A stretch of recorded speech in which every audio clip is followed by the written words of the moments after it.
ทุกคนตอนนี้คือค่อยมาฮอดไปที่เรียบร้อยแล้วหลังจากที่กินยาไปประมาณ2 รอบ มาท่านพิธีเปิดพอดีตอนนี้กำลังเข้ามาเมื่อเดือนก่อนคือคนมีหลายมันมีมาเมื่อนี้คือคนหลายเพิ่นเปิดงานกำลังตั้งขบวนบักหลายๆเดี๋ยวงานเพลอนี่นะงานแทนที่ค่อยสิถามเจ้าใด งูแต่ว่างานธาตุอิงห้างเอาจะงานอีหยังเป็นหลักการดูสวัสดีทุกคนเนาะมื้อนี้แต่เฮาก็ได้มาเที่ยวอยู่ที่งานนมัสการพระธาตุอิงห้างเนาะโอ้ตำศิลปินก็สิมีกิจกรรมหลายๆอย่างเมื่อสิเป็นการฟ้อนลำวงย้อนยุคแล้วก็ขายอาหารพื้นบ้านแล้วก็การฟ้อนของศิลปะแต่ละโรงเรียนนอกจากนั้นก็สิมีมหรสพครบงานเนาะมี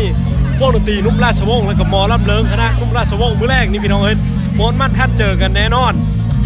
อาจารย์จำปาว่ามีหมอลำปุ๊บค่อยลุกกองแกงอาบน้ำแต่งโตมาเลยจากนี้ก็มีข้าวปุ้นแซ่บๆเพื่อค่อยกินข้าวปุ้นวันนี้แม่บังข้าวหลามซะสนะได้โอเคทุกคนเดี๋ยวที่เก็บภาพบรรยากาศให้เบิกเนาะผู้สาวก็อยู่ข้างหลังเดี๋ยวจะไปติดตามช่องเต็ม YouTube สาวผู้ใดกาฬสินธุ์คือเอาเนาะตอนนี้ค่อยเข้าไปข้างในก่อนบ๊ายบายนะพิมพ์สนุก